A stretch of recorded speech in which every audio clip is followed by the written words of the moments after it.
Walk down Hollywood Boulevard on a Tuesday afternoon. Count the people. Not the ones selling star maps. Not the ones dressed as Spider-Man hoping for tips.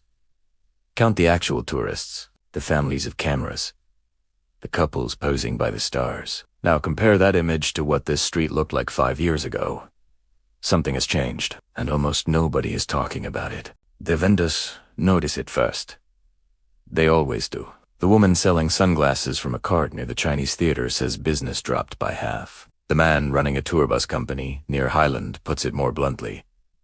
70 to 80% down. His words, not mine.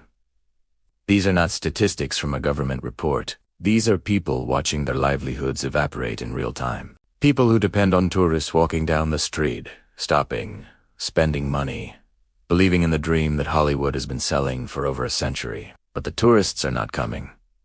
Not like they used to. Los Angeles has always been a city built on image. The sunshine, the palm trees, the promise that anyone can make it here. For decades, that image was enough. People flew thousands of miles just to stand where movies were made, to see the sign on the hill, to breathe the same air as the stars. That mythology still exists, but something underneath it has cracked. The cracks were forming before the pandemic. They widened during the lockdowns, and now, in early 2026, they have become impossible to ignore. Los Angeles is facing a tourism crisis, and the timing could not be worse. In 5 months, the World Cup arrives. 8 matches at Sophie Stadium. Millions of expected visitors. The eyes of the planet on Southern California. 2 years after that, the Summer Olympics. The city is supposed to be preparing for its moment on a global stage. Instead, it is watching its tourist economy quietly collapse. The question is not whether there is a problem. The question is whether anyone can fix it before the world shows up expecting the Los Angeles they have seen in movies and discovers something very different. Let us talk about data. Not projections, not forecasts.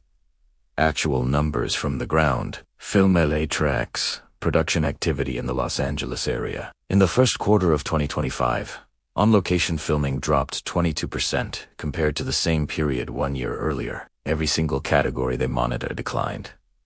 Features, television, commercials,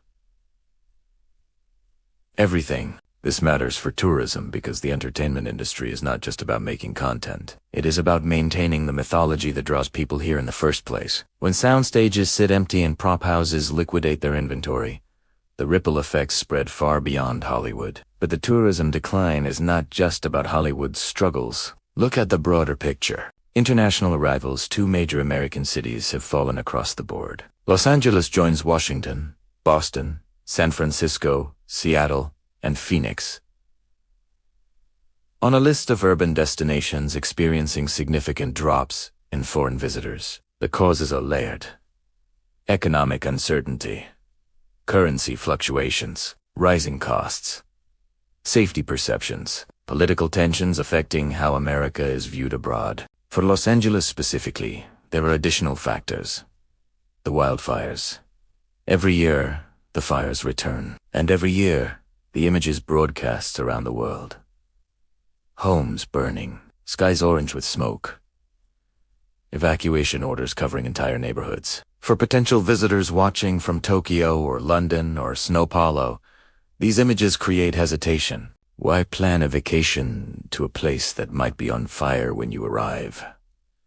The cost of living. A tourist from India visiting Los Angeles recently described buying groceries on her first night. She could only afford 20% of what she purchased on previous trips. That is not inflation. That is a fundamental shift in what visiting this city costs. The perception of safety. A tourist from England mentioned being nervous about gun violence. He heard a car backfire and flinched, thinking it might be something worse. He called himself skittish. For visitors from countries where gun violence is rare, this anxiety is real. It affects decisions. It makes people choose other destinations. Add these factors together and you begin to understand why Hollywood Boulevard feels quieter. Why the vendors are struggling. Why small businesses near tourist areas are closing at rates not seen in decades. The tourism economy is not just slow, it is contracting. And the city is about to host the largest sporting events on Earth. Michael Logan has been running tours in Los Angeles for years. Open bus tours, the kind where visitors sit on the upper deck and photograph mansions in Beverly Hills and peer through gates hoping to glimpse something glamorous. He has seen busy seasons and slow seasons.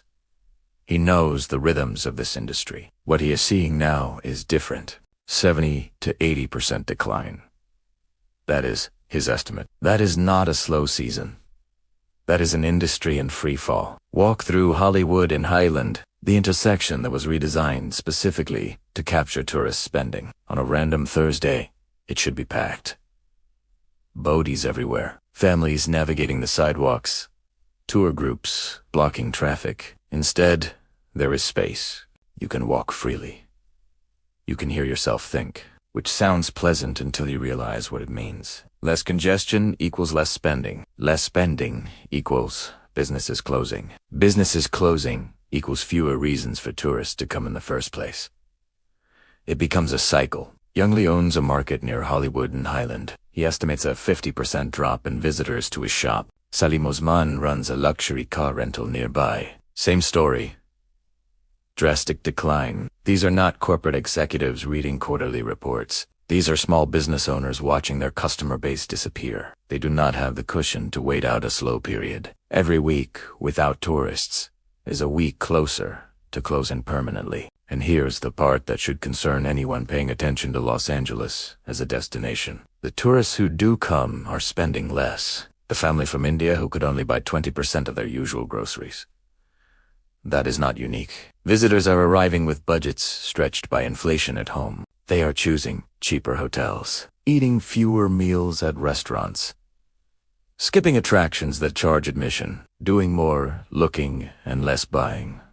This creates a secondary problem. Even when tourism numbers stabilize, the revenue may not follow. 1 million visitors spending half as much contribute the same as 500,000 visitors spending normally. The economic impact shrinks even if the headcount holds steady. Los Angeles has built an economy around tourism that generates billions annually. Theme parks, hotels, restaurants, studios, museums, beaches. All of it depends on people arriving with money to spend and a willingness to spend it. Both of those conditions are weakening. And the vendors on Hollywood Boulevard know it before the economists release their reports. For most of the 20th century, Los Angeles had no real competition as a destination. If you wanted Hollywood, you come airy. If you wanted the beach lifestyle, you come airy. If you want us to see where movies were made, there's only one place on earth that could deliver that experience authentically. That advantage has eroded. Not quickly, not dramatically, but steadily over decades, until suddenly it becomes impossible to ignore. Consider the entertainment industry. Georgia now hosts more film production than California in many categories. The tax incentives are better. The costs are lower. Studios that once had to be in Los Angeles, because that is where the infrastructure existed, can now build that infrastructure anywhere. Atlanta, New Mexico, Vancouver, London, Prague. The jobs follow the productions. The productions follow the money, and the money goes wherever the incentives are strongest. This matters for tourism because the entertainment industry was always part of the draw. People came to Los Angeles hoping to spot a celebrity, to visit a working studio, to feel close to the machinery that creates the culture they consume. When that machinery relocates to Georgia, some of the magic relocates with it. But the competition extends beyond entertainment. Consider beaches. Southern California has beautiful coastline, but so does Florida. So does Hawaii. So does Mexico. So does Portugal, Thailand, Australia, and dozens of other destinations that did not exist as practical alternatives 50 years ago but now compete directly for the same travelers. A family planning a beach vacation in 2026 has options their grandparents never imagined. They can compare prices across continents. They can read reviews from thousands of previous visitors. They can find destinations that offer similar experiences at lower costs with fewer concerns about safety or wildfires or traffic. Los Angeles is no longer competing against other American cities. It is competing against the entire world. and the entire world has been studying what made Los Angeles attractive and replicating those elements without the drawbacks. Dubai built a beach destination from nothing in the desert. Singapore created a tourism economy through relentless investment in infrastructure and marketing. Cities across Asia and Europe have transformed themselves into must-visit destinations through strategic planning and aggressive promotion. Meanwhile, Los Angeles has coasted on reputation, the assumption that people will always want to come here because people have always wanted to come here, that the mythology is self-sustaining, that the palm trees and the sunshine and the Hollywood sign are enough. They are not enough anymore. The world has changed. Los Angeles has not changed with it. Let us say you are a tourist arriving at LAX for the first time. You have seen Los Angeles in movies, you have expectations, glamour and excitement, the energy of a world-class city. Then you step outside the terminal. The first thing you encounter is traffic. Not ordinary traffic. Traffic that feels personal. Aggressive. Unrelenting. The kind of traffic that makes you wonder if you have made a mistake before you have even reached your hotel. Los Angeles has a transportation problem that decades of investment have failed to solve. The metro system exists. It is expanding. New lines are opening, but the coverage remains limited compared to peer cities. Visitors cannot easily navigate from attraction to attraction without a car, and renting a car means joining the traffic that already overwhelms the freeways. This matters for tourism because the experience of visiting a city shapes whether people recommend it to others. A visitor who spends 3 hours stuck on the 405 is not thinking about the beautiful beach waiting at the end. They are thinking about never coming back. But infrastructure problems extend beyond transportation. Consider homelessness. Los Angeles has one of the largest unhoused populations in the country. The official count hovers around 70,000 people living on the streets in Los Angeles County. Many of those individuals are concentrated in areas that tourists visit. Hollywood, Venice Beach, downtown. For a family visiting from Japan or Germany, encountering widespread street homelessness can be jarring. It contradicts the image of Los Angeles they expected. It creates discomfort. It affects their perception of safety, even when actual crime rates may not justify that perception. The city has been grappling with homelessness for years without achieving breakthrough results. Billions have been spent. Programs have been launched, and yet the tent encampments remain visible throughout the city. This is not a political statement. It is an observation about tourism. Visitors make decisions based on what they see. What they see in Los Angeles includes luxury hotels alongside sprawling homeless encampments, world-famous attractions adjacent to obvious urban decay. The contrast is stark, and stark contrasts make people uncomfortable.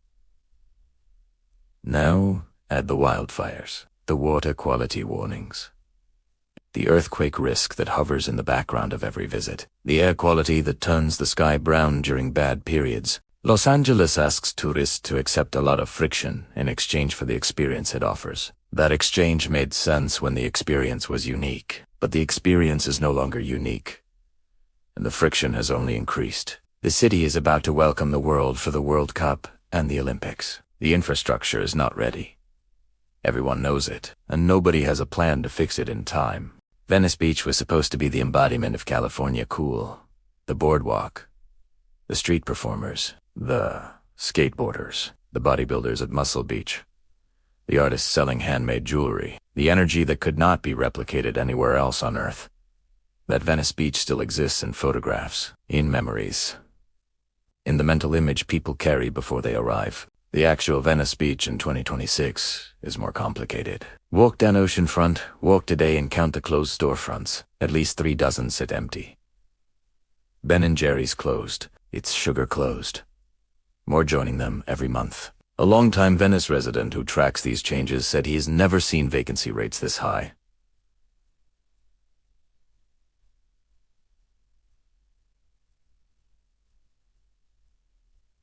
Not during the pandemic. Not ever. The reasons are layered. Rents along the boardwalk have spiked, pricing out smaller vendors who gave the area its character. The homeless population, though reduced from its peak, remains visible and creates discomfort for many visitors. Safety concerns keep tourists away after dark. The gritty charm that once felt authentic now feels threatening to some. Reviews from visitors tell the story. They mention the homeless encampments. They describe avoiding the boardwalk at night. They recommend walking north toward Santa Monica instead, where the atmosphere feels safer and cleaner. This is not what Venice Beach was supposed to be. And here's the detail that should alarm anyone thinking about Los Angeles as a global destination. When the organizing committee for the 2028 Summer Olympics assigned events to venues across the region, they included Santa Monica, they included downtown, they included venues across the city and county. They did not include Venice Beach. No events scheduled for one of the most iconic locations in Los Angeles. The official reason involves logistics and infrastructure, but the unofficial reason is harder to ignore. Venice Beach, in its current state, is not ready to welcome the world. The organizers know it. The city knows it. Everyone knows it. That is a devastating admission for a location that once symbolized everything appealing about Southern California. The boardwalk is still there. The palm trees still sway. The skaters still perform tricks in the park, but something essential is drained away. The Venice Beach that tourists imagined no longer matches the Venice Beach that exists, and nobody knows how to bring it back. In June, the World Cup arrives. Los Angeles will host 8 matches at Sophie Stadium in Inglewood, including 2 games featuring the United States national team, including a quarterfinal. The city expects massive crowds, billions of viewers worldwide, an opportunity to showcase itself on the largest possible stage. This is supposed to be a moment of triumph. Instead, it feels like a gamble. The infrastructure is strained. The transit system cannot efficiently move large crowds from hotels to the stadium. Traffic will be catastrophic on match days. Visitors will sit in gridlock for hours, forming their first impressions of Los Angeles from the window of a rideshare that is not moving. The budget is uncertain. Metro sought $25 million in federal funding for additional transit operations during the tournament. That funding is not guaranteed. Federal priorities have shifted. California's relationship with Washington has grown complicated. The security concerns are real. Large international events attract attention of all kinds. The city must be prepared for scenarios that strain resources already stretched thin, and looming over everything is the question of perception. Millions of visitors will arrive expecting the Los Angeles they have seen in movies. What will they actually find? Will they find a vibrant, welcoming city ready to host the world? Or will they find traffic, homelessness, closed businesses, and infrastructure that feels decades behind the cities they came from? The World Cup is a test run for the Olympics. If Los Angeles stumbles in 2026, the concerns about 2028 will multiply. If visitors leave the World Cup with negative impressions, those impressions will spread. Social media will amplify every failure. Every comparison to other host cities will highlight what Los Angeles lacks. The stakes are enormous, and the city is not ready. Not because it cannot be ready, not because the problems are unsolvable, but because solving them requires coordination, investment, and urgency that have not materialized. The World Cup arrives in 5 months. 5 months to fix problems that have accumulated over decades. It will not happen. The question is whether Los Angeles can manage expectations, whether it can deliver an experience that is good enough, whether visitors will forgive the flaws because the weather is nice and the atmosphere is exciting, or whether the World Cup becomes the moment when the world realizes that the Los Angeles they imagined no longer exists. When the analysis is complete and the reports are written, what will be remembered? Not the statistics, not the percentages, not the policy discussions that went nowhere. What will be remembered are the people who watched it happen. Michael Logan and his tour buses sitting idle. Young Lee watching his shop empty out. The vendors along Hollywood Boulevard wondering if they will survive until next year. These are the witnesses to a transformation that nobody planned and nobody wanted. For decades, they built their lives around an assumption. Tourists will come. Money will flow. Los Angeles will always be a destination. That assumption is being tested in ways it has never been tested before. Some of them will adapt. They will find new markets, new customers, new ways to make a living in a city that is changing beneath their feet. Others will not survive. Businesses that have operated for generations will close. Families will relocate. Entire communities built around the tourism economy will hollow out. This is not unique to Los Angeles. Cities across America and around the world are experiencing similar disruptions. The pandemic accelerated changes that were already underway. Remote work emptied downtown offices. Online shopping devastated retail districts. Travel patterns shifted in ways that may never fully reverse. But Los Angeles is different. Los Angeles sold itself as more than a city. It sold itself as a dream. A fantasy. A place where the ordinary rules do not apply. Where anyone can become a star. Where the sun always shines and life is beautiful. That mythology created extraordinary expectations. And extraordinary expectations create extraordinary disappointments when reality falls short. The vendors on Hollywood Boulevard are experiencing that disappointment in real time. They are not reading about it in reports. They are living it. Every day without customers is a day that confirms what they already sense. Something has changed, and it is not coming back. At least not the way it was. Los Angeles is not dying. Let us be clear about that. Cities do not die because tourism declines. They do not collapse because visitors spend less or stay away. Los Angeles has survived earthquakes, riots, recessions, and pandemics. It will survive. But it will not emerge unchanged. The city that existed in 2019, already under strain, but still functioning as a global destination, is not the city that exists in 2026. The transformation is visible everywhere, in the closed storefronts and empty sidewalks, in the vendors counting fewer customers, in the infrastructure that cannot keep pace with demand. What happens next depends on choices that have not yet been made. Does Los Angeles invest seriously in the infrastructure visitors need? Does it address the homelessness crisis with solutions that actually scale? Does it compete for productions and events with the same urgency that other cities demonstrate? Does it update its marketing to reflect reality instead of nostalgia? Or does it continue coasting on reputation, assuming that the mythology will sustain itself indefinitely? The World Cup will provide a partial answer. The Olympics will provide a more complete one. But the vendors are not waiting for those events to render judgment. They already know what is happening. They feel it every day. A city built on dreams is confronting a reality it did not anticipate. The tourists who once arrived believing in those dreams now have alternatives. Other destinations. Other experiences. Other places that offer what Los Angeles used to offer without the complications Los Angeles now carries. This is not the end of Los Angeles as a destination, but it may be the end of Los Angeles as the destination.